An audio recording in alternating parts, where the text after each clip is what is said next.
Prezados irmãos e prezadas irmãs, estamos diante de mais um estudo da Escola Bíblica Dominical da Igreja Evangélica Congregacional do Largo do Tanque.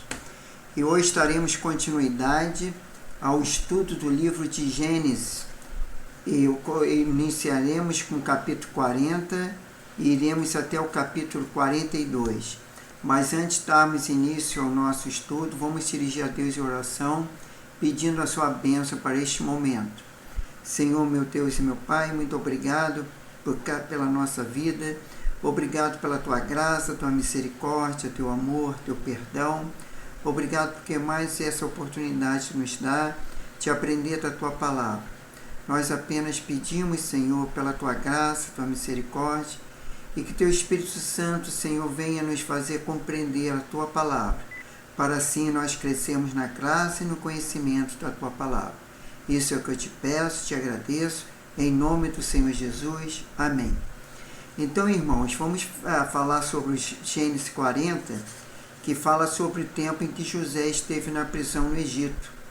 O estudo bíblico de Gênesis 40 resiste a como José interpretou os sonhos de dois oficiais de Faraó. Os eventos narrados nesse capítulo são importantes para a compreensão da ascensão posterior de José no Egito. O esboço de Gênesis 40 pode ser organizado em três partes. A primeira, a prisão dos dois oficiais de Faraó, que está lá em Gênesis 40, de 1 a 8. E o segundo, o sonho do copeiro-chefe, que é Gênesis 40, de 9 a 15. E o terceiro e último, o sonho do padeiro-chefe, que é de Gênesis 40, de 16 a 23. Então vamos lá.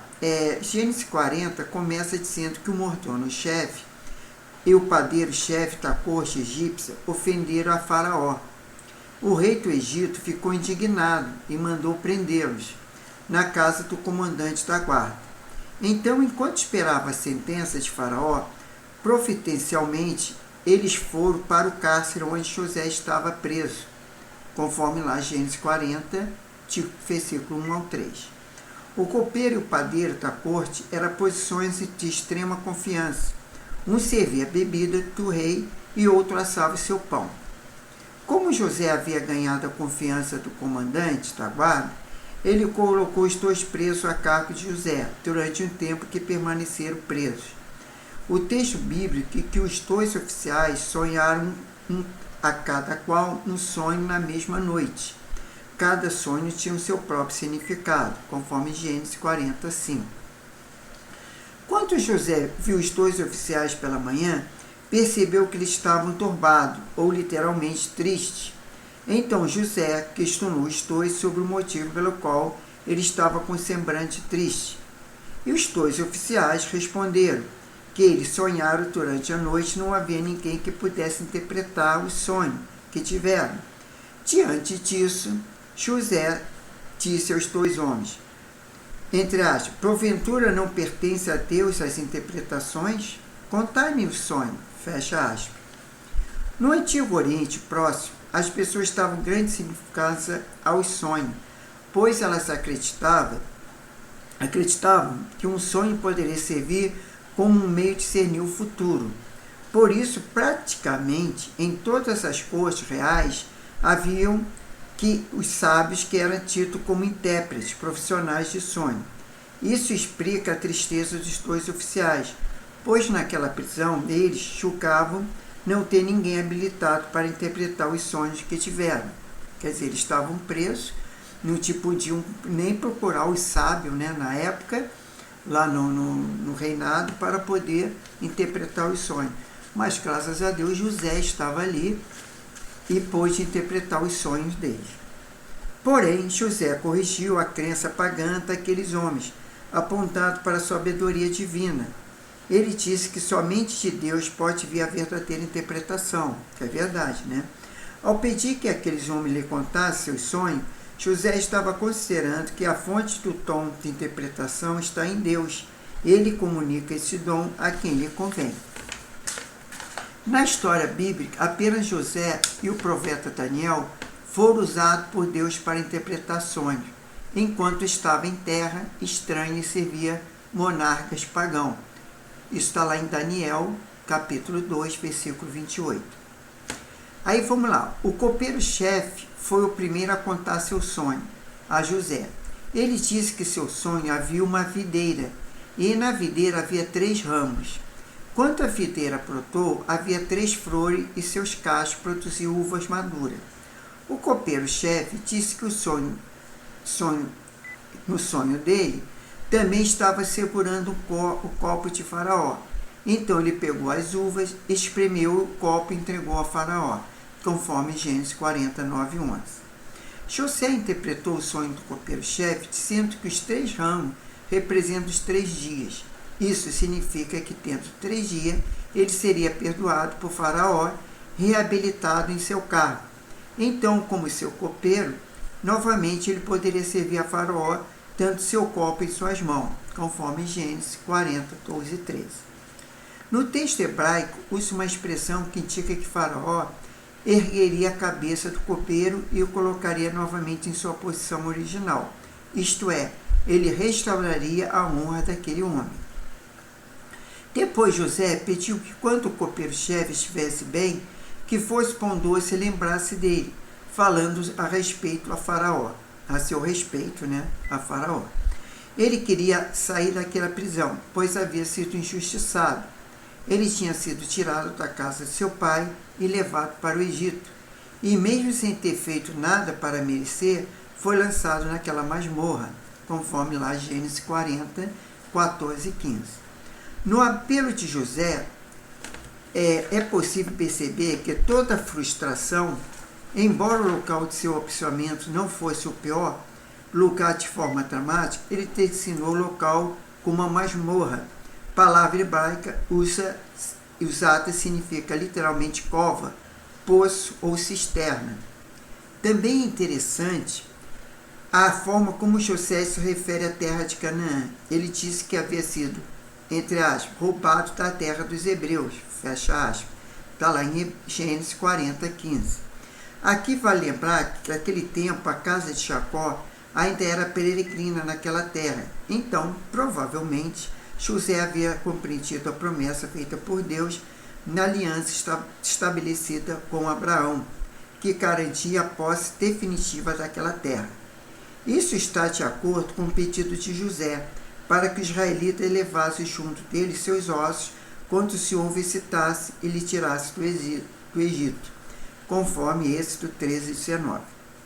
O sonho do padeiro-chefe está lá em Gênesis 40, 16 a 23.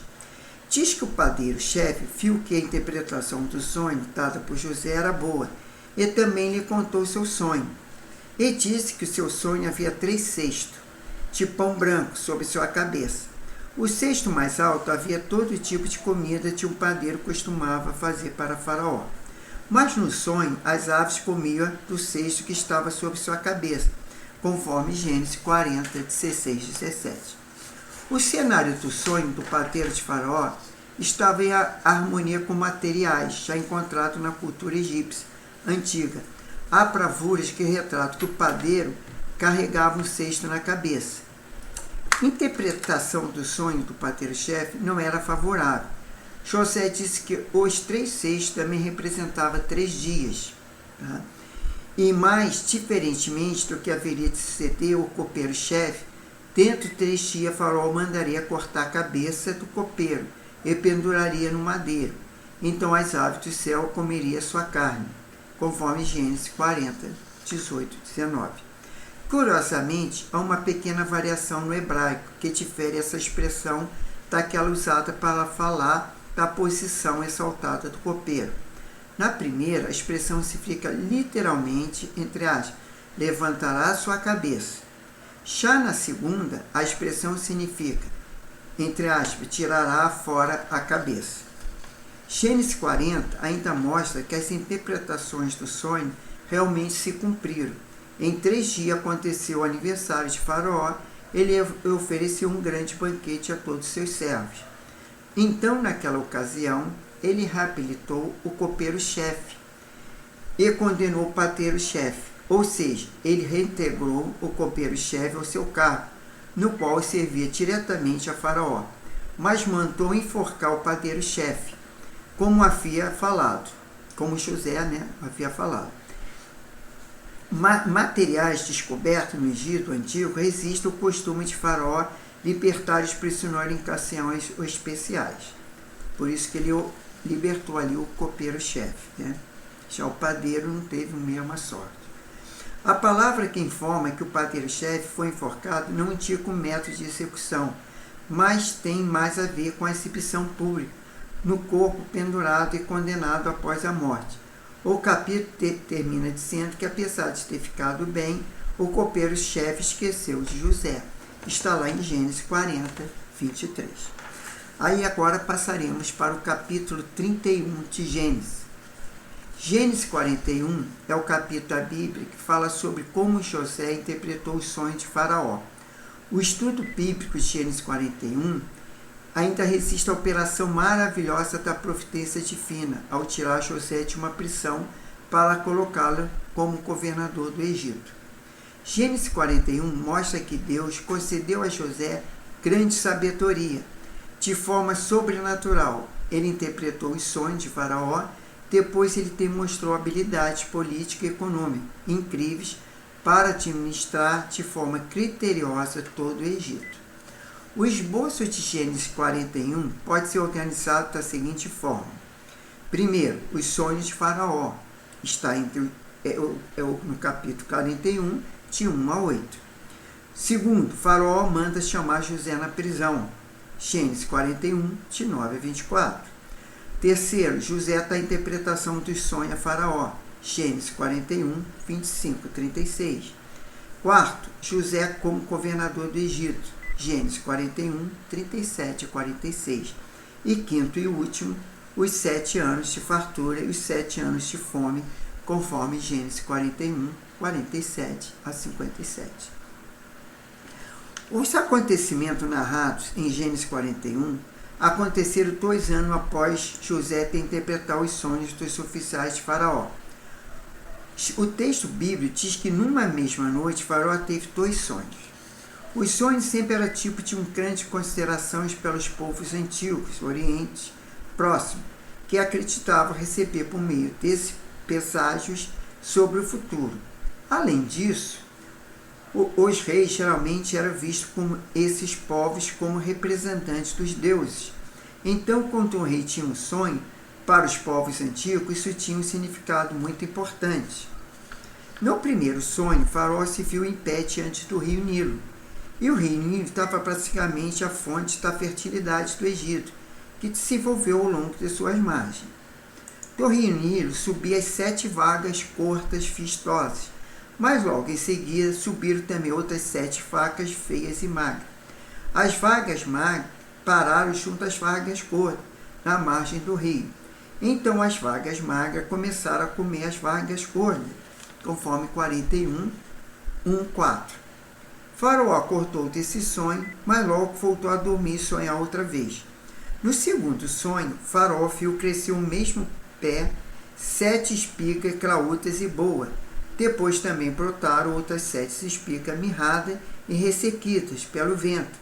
Então as 7 espigas mirradas encolhiam as 7 espigas graúdas, conforme Gênesis 41, 5, 7.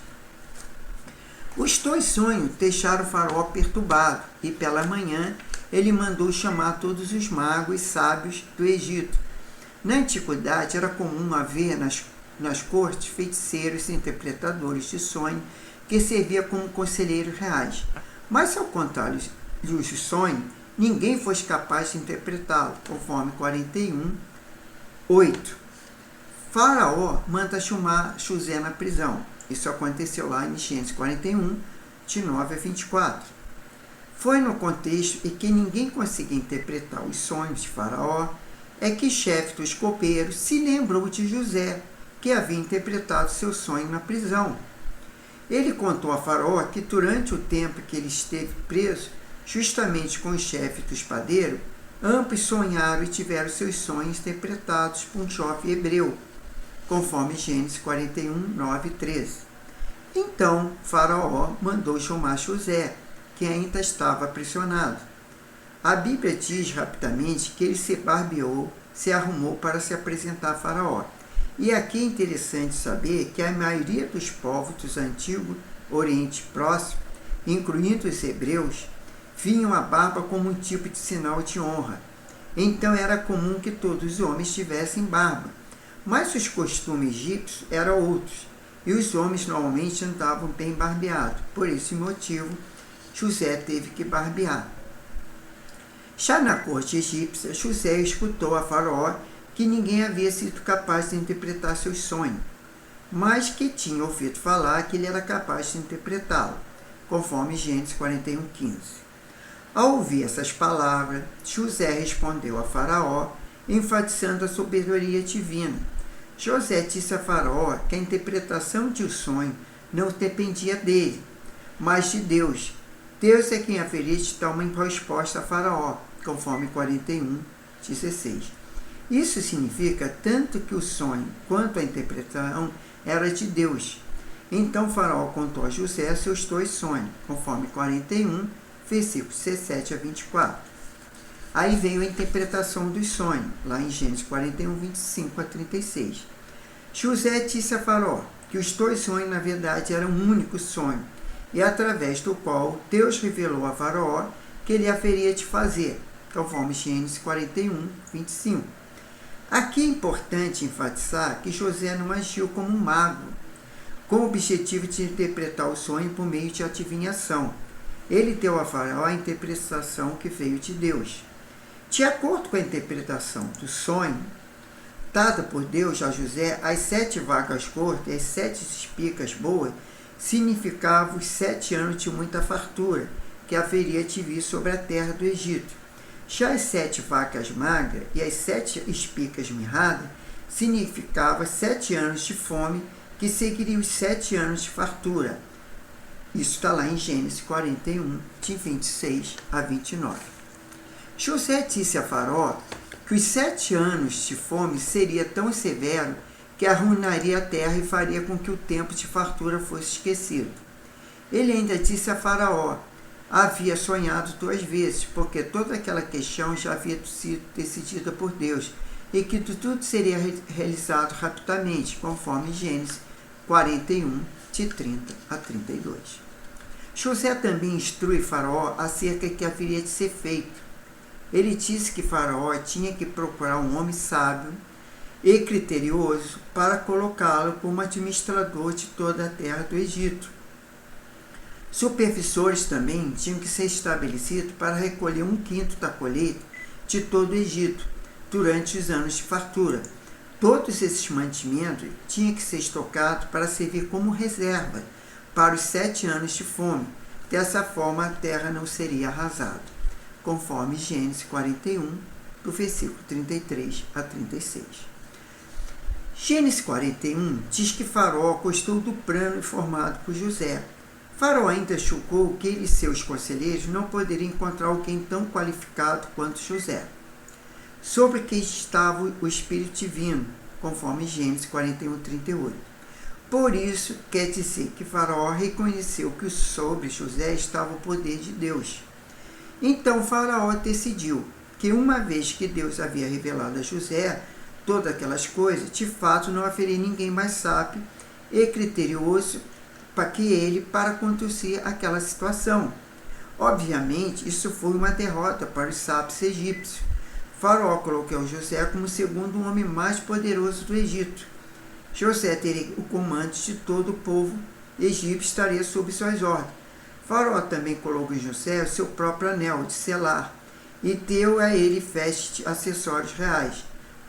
Além disso, José foi colocado sob a segunda carruagem real e apresentado a todos os egípcios como homem que tinha o comando de todo o reino, conforme Gênesis 41, 39, 4. Faraó também deu José o nome de Safenate Paneia e ainda entregou como esposa a Zenate, cujo nome significa, entre parênteses, pertence a Nate, uma deusa egípcia. A Zenate era filha de Potifera, sacerdote de Om, a cidade que era o centro do culto de Ram, o deus do sol, conforme Gênesis 41, 45. Os estudiosos que o nome de Safenate Paneia significa em termos egípcios, possivelmente, entre aspas, Deus fala e ele vive. Os comentaristas ainda argumentam que provavelmente era seu nome pagão, mas isso não significa que José aceitou a religião pagã. A situação de José foi muito semelhante à situação do profeta Daniel, na Babilônia, conforme Daniel no 7. José tinha 30 anos de idade quando se tornou governador do Egito. Isso quer dizer que ele havia se passado cerca de 13 anos desde que José havia chegado como escravo no Egito, conforme Gênesis 37. No cumprimento de suas atribuições, José percorreu todo o Egito, conforme Gênesis 41 e 46.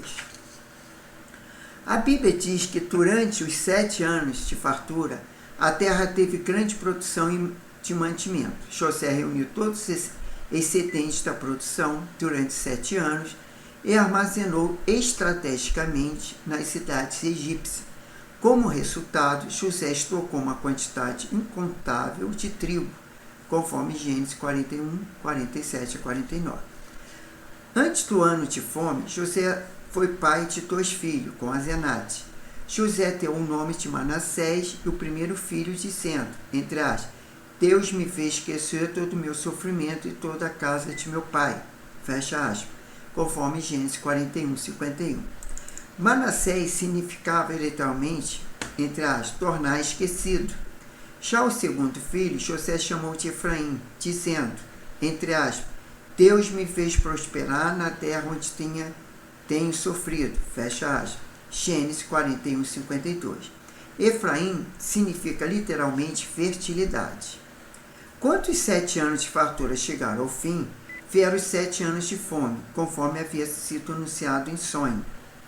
Toda a terra foram assolada pela fome, mas havia alimento em todo o Egito. Quando o tempo de crise se apertou, o faraó disse que o povo para fazer tudo conforme José lhe ordenasse, conforme Gênesis 41, 55. Então José mandou abrir os locais de armazenamento e vendeu o trigo aos egípcios, conforme Gênesis 41, 56.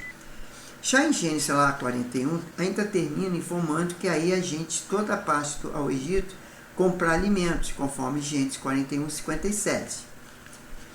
Mostra também em Gênesis 41 como José foi usado por Deus para medir a salvação e a crise para os povos daquelas terras.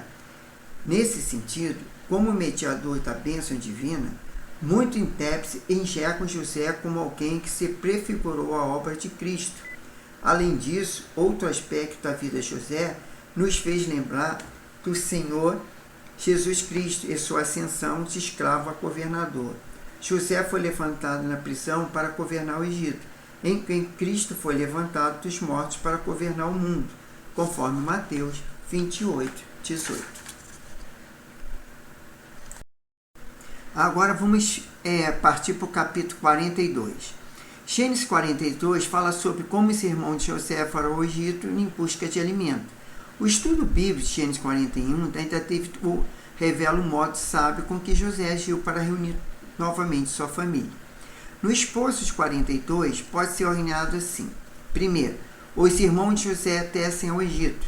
Gênesis 42, de 1 a 6. Segundo, José reconhece seus irmãos, conforme Gênesis 42, de 7 a 20. Terceiro, a culpa dos irmãos de José, conforme Gênesis 42, 21 a 24. E quarto e último, os irmãos de José voltam ao Egito. Gênesis 42, 25 a 38. Então vamos lá. Conforme Deus havia avisado, através de José, na interpretação dos sonhos de Faraó, foi uma grande crise que se espalhou pela terra, conforme Gênesis lá no capítulo que nós vimos 41. A fome chegou à terra de Canaã e Jacó resolveu enviar seus filhos ao Egito em busca de alimento. Ele tinha tomado conhecimento que havia mantimento no Egito, conforme Gênesis 42, 1. Em outras ocasiões, a família da aliança já havia buscado, ou pelo menos tentado buscar melhores condições de vida no Egito, em tempos de crise. José ordenou que seus filhos comprassem cereais dos egípcios para sua família, não morrer de fome, em Canaã. Mas Jacó enviou ao Egito somente seu filho mais velho, ele tinha medo que ao enviar ao Egito seu caçula Benjamim, alguma desgraça podia acontecer, conforme Gênesis 42, 4. Isso significa que Benjamim havia ocupado o lugar de José como o filho preferido de seu pai. Aqui também vale lembrar que Benjamim era o único irmão de José por parte de mãe. Então os 10 outros irmãos de José partiram para o Egito, conforme Gênesis 42, 5. Chegando naquela terra, melhor dizendo, eles se prostraram perante José, o governador do Egito. Era ele quem vendia alimento a todos os povos que desciam ao Egito, em busca de sobrevivência na crise, conforme 42, 6. Os irmãos de José se prostraram diante dele com o objetivo de preservar suas vidas. Eles não reconheceram José. Além disso, sem saber, eles cumpriram o sonho que José tivera ainda muito jovem e que apontava para o governo de José sobre a casa de seu pai. A gente estudamos lá na interpretação lá do sonho de José em Gênesis 37, 5. José reconhece seus irmãos. Já está lá no capítulo 42, 7 a 20. Embora esse irmão de José não tenha lhe reconhecido, ele os reconheceu, mas José não deixou que ele soubesse quem ele era, conforme 42, 7. O fato de José não ser reconhecido por seu irmão foi algo completamente plausível. Eles haviam visto José pela primeira vez quando ele tinha apenas 17 anos. Mas agora José já era um homem formado e há quase 40 anos. Além disso, José se vestia como alto oficial do Egito e se comunicava com o uso de intérprete, conforme Gênesis 42, 23. Ao ver seus irmãos ali, José também se lembrou dos sonhos que tivera quando jovem. Então José começou a testá-lo. José primeiro os acusou de ser espiões e tinham ido ao Egito para conhecer os pontos fracos da terra, conforme Gênesis 42, 9.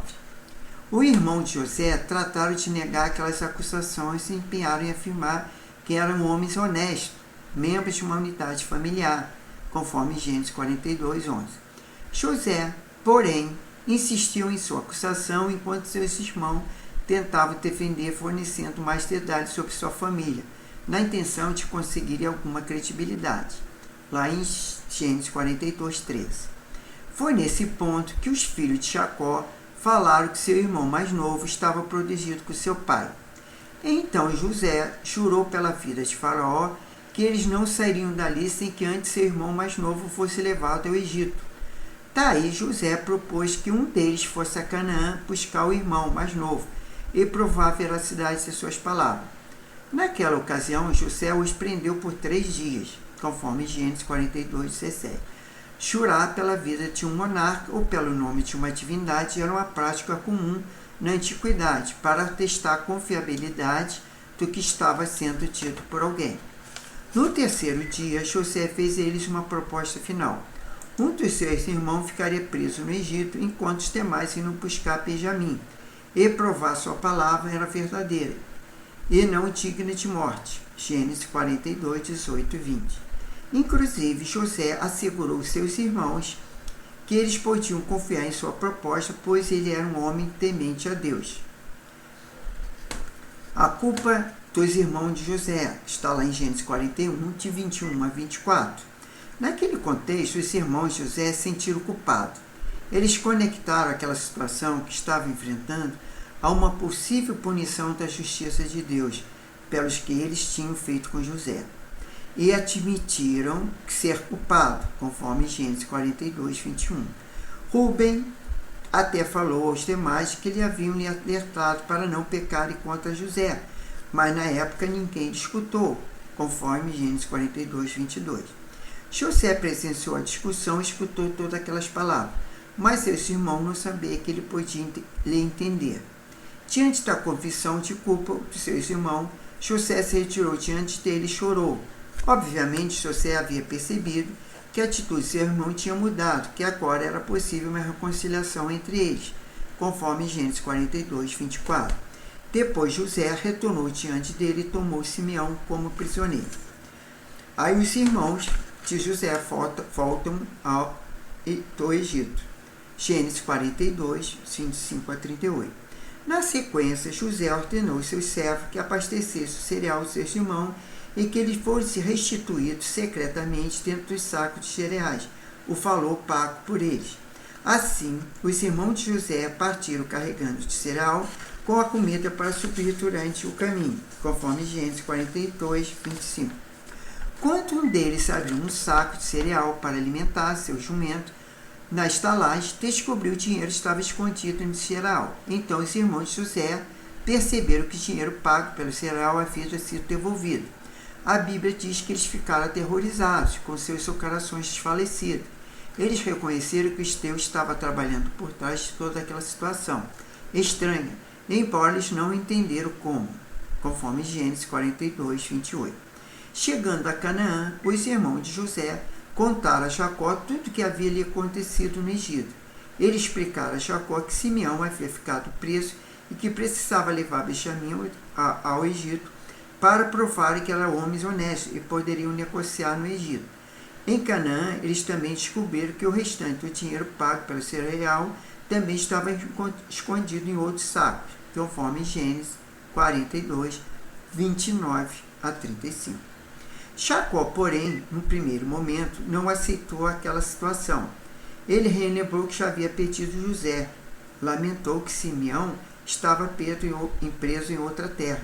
Ele temeu que estivesse perto de perder Benjamim, conforme Gênesis 42, 36. Já em Gênesis 46, termina registrando a proposta de tola de Rúben a Jacó. Rúben propôs que Jacó matasse seus dois filhos, netos de Jacó, caso eles não trouxessem Benjamim de volta do Egito. Contudo, Jacó continuou se mostrando irredutível com toda aquela situação. E aí nós terminamos o capítulo 42 e na próxima semana nós abordaremos o capítulo já 43, 44 e 45. Então vamos pedir a bênção de Deus para nossas vidas e agradecer também por mais essa aula. Senhor Deus e Pai, muito obrigado, Senhor. Obrigado pela minha vida, obrigado pela aula, pelo conhecimento da Tua Palavra, por tudo aquilo que a Tua Palavra na história conta sobre a vida de José, que serve como exemplo para nós, Senhor, que a gente vê como José ali foi um homem temente a Ti, e que ele foi honrado, Senhor, de escravo, foi a governador. Então, Senhor, a gente vê que o Senhor pode fazer infinitamente mais tudo aquilo que almejamos, que planejamos, aquilo que a gente sonhamos, Senhor, porque o Senhor é Deus, é poderoso e nenhum dos seus planos pode ser frustrado. Nós agradecemos por cada vida que vai assistir essa aula da Escola Bíblica Dominical. Que o seu Espírito Santo tenha compreensão, tenha discernimento, orientação, para que eles possam aprender e que essas mensagens da Tua Palavra pode cativar o coração de cada um, que nós possamos crescer na graça e no conhecimento da Tua Palavra. Ter um domingo de bênção, de paz, abençoe o culto nas nossas igrejas, abençoe, Senhor, todos aqueles que vão estar assistindo ali, tanto o culto, Senhor, que possa ser abençoado, tanto pela live como presencialmente, que o Senhor possa abençoar. E ter uma semana abençoada, uma semana próspera, Pai. E que seja para tudo para a honra e glória do seu santo e poderoso nome. É que nós pedimos e agradecemos, em nome do Senhor Jesus. Amém. Então, irmão, até a próxima aula da próxima semana e fiquem com Deus e a paz do Senhor Jesus. Amém.